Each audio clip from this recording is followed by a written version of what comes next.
अस्सलाम वालेकुम स्टूडेंट्स।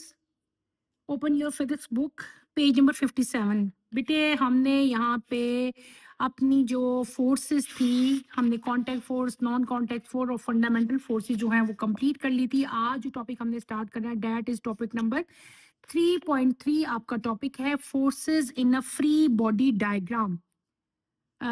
ये हमने आज पढ़नी। External forces acting on an object may include friction, gravity, normal force, drag, tension in string और human force due to pushing और pulling. Suppose a book is pushed over a surface of the table as shown in figure 3.8. Then how can we represent the forces acting on the body using free body diagram?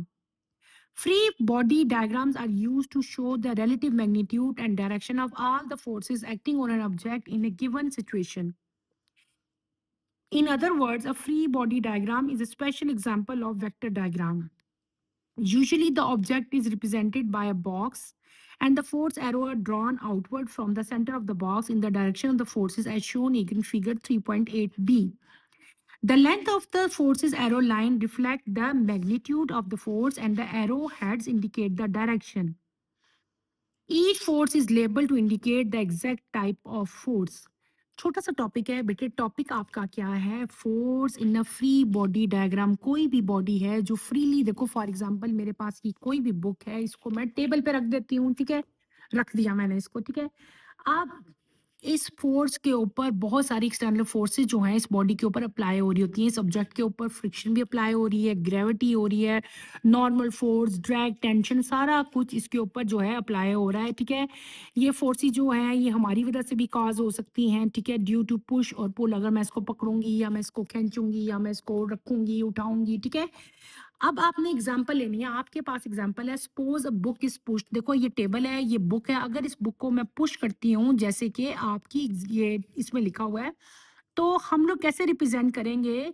हम लोग के इसके ऊपर जो है एक free body diagram जो है वो कैसे, आप फोर्स कैसे इसके ऊपर एक्ट होगी, तो आपको क्या क्या देखो नीचे वाली डायग्राम पे अगर आप सपोज करो कि दिस इज योर बुक, ठीक है, ये आपका कोई भी ऑब्जेक्ट है, ठीक है, ये बॉक्स। इसके ऊपर इस टाइम 4 टाइप की फोर्सेस अप्लाई हो रही हैं। एक है नॉर्मल फोर्स, एक है बेटे वेट यानी कि ग्रेविटी, डब्ल्यू जो है। फिर आपकी आती है फ्रिक्शन, और अगर मैं इसको पुश करूँ तो एक फ्रिक्शन आ रही है और एक क्या आ रही है, अप्लाइड फोर्स, जो फोर्स मैं लगा रही हूँ, जिस फोर्स से मैं इसको पुश कर रही हूँ या मैं इसको पुल कर रही हूँ, ठीक है। अब इसमें 2 चीज़ें आपको शो की गई हैं, एक तो ये लाइन है और एक क्या दिया हुआ है आपको, एरो हेड दिया हुआ है। इन दोनों चीज़ों का बेटे डिफरेंट मीनिंग है। ये जो लेंथ है, एरो की जो लेंथ है बेटे, ये क्या आपको शो करी है? ये आपको शो करी है मैग्नीट्यूड। क्या शो करी है? मैग्नीट्यूड बेटे। और ये जो एरो हेड है ना, ये आपको क्या इंडिकेट कर रहा है? डायरेक्शन। क्या कर रहा है? डायरेक्शन। बिल्कुल।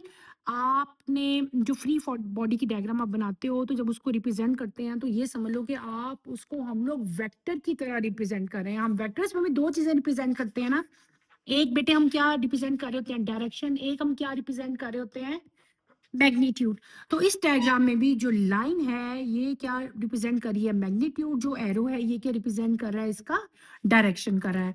और इस पूरे पैराग्राफ में कोई ऐसी चीज नहीं है जो कि नोटिसेबल हो या जिसकी जो है मजीद एक्सप्लेनेशन की जरूरत हो।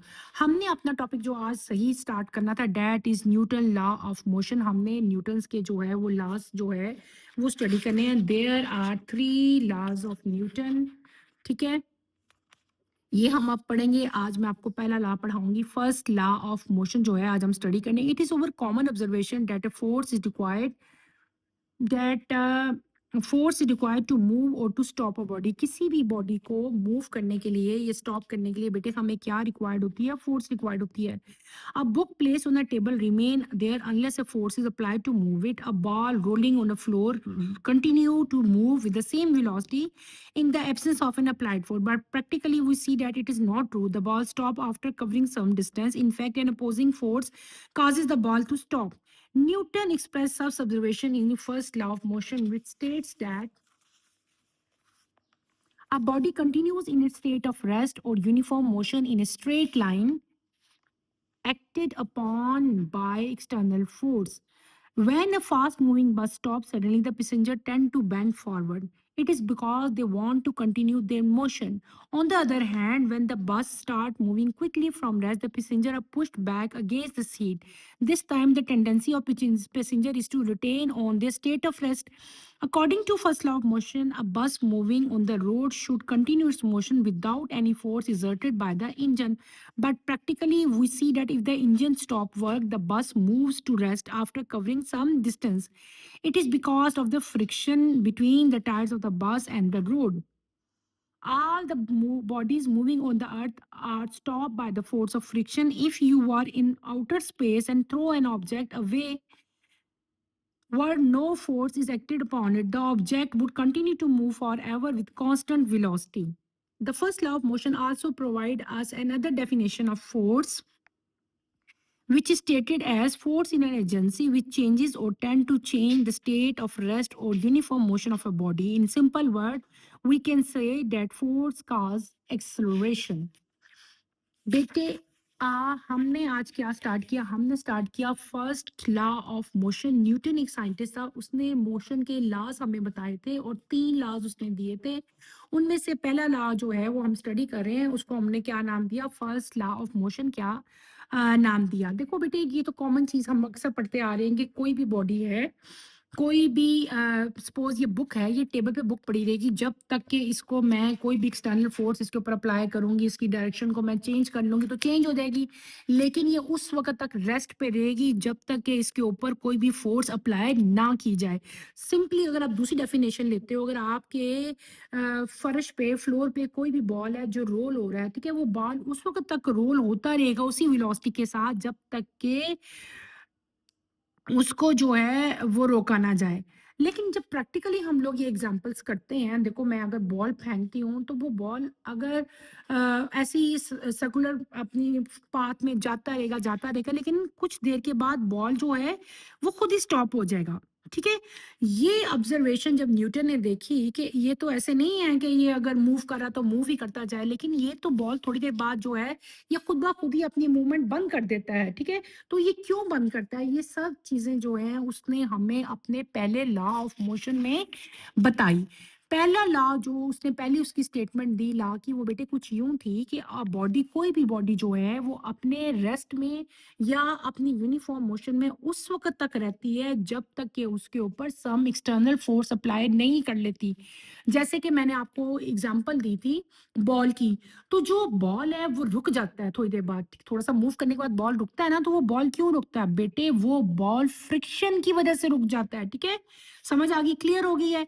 ये जो आपकी येलो लाइन्स लिखी है, this is statement of first law of motion, ये आपने एज़ इट इज़ ही याद करनी है। इसका मतलब ये हुआ कि कोई भी बॉडी जो है वो अपने स्टेट ऑफ रेस्ट में या यूनिफ़ॉर्म मोशन में उस वक़्त तक रहती है जब तक कि उसके ऊपर कोई एक्सटर्नल फ़ोर्स अप्लाई ना हो।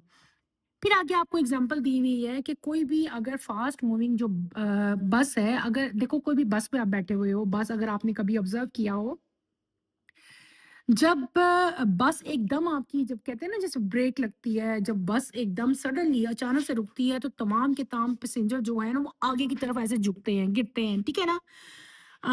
इसका मतलब क्या होता है कि वो मेंटली तौर पे या फिजिकली वो इस बात के लिए तैयार होते हैं कि वो मोशन में ही है हर टाइम।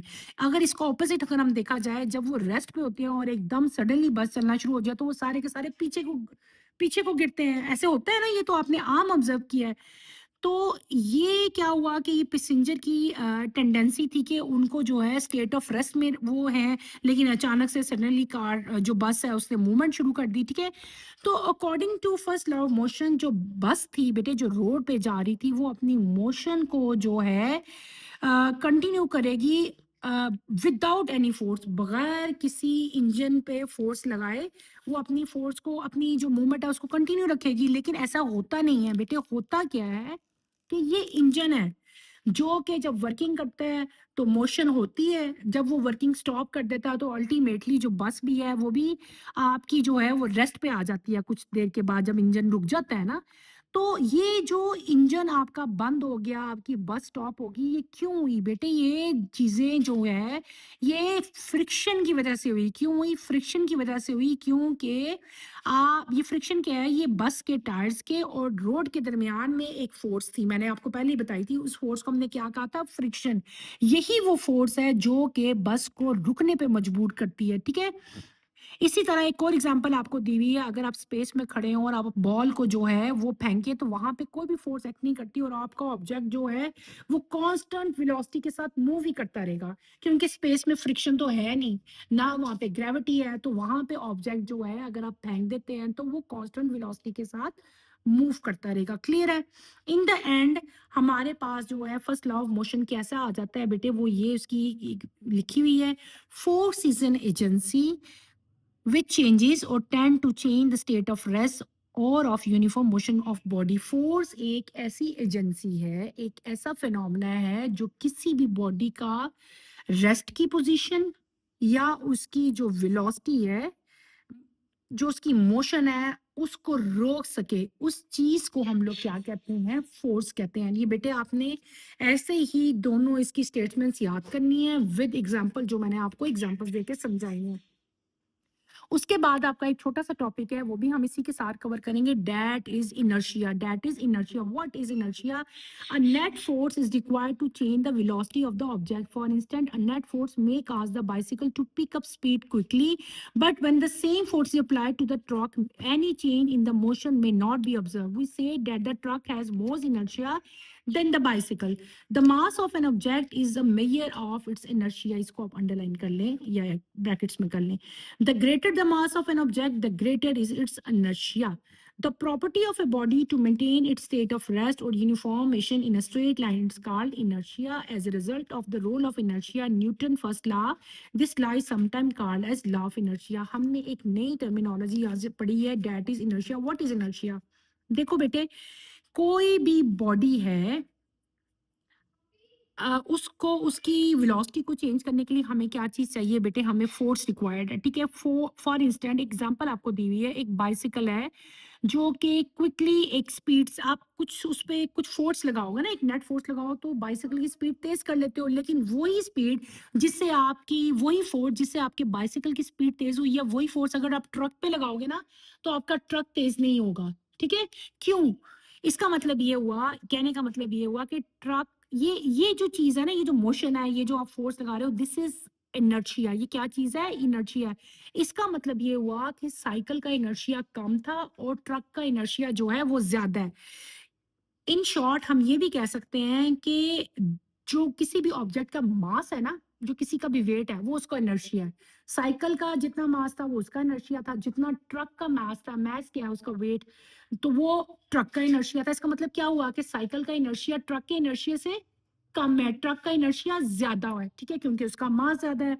तो एंड पे इनर्शिया की स्टेटमेंट बेटे क्या हो जाएगी?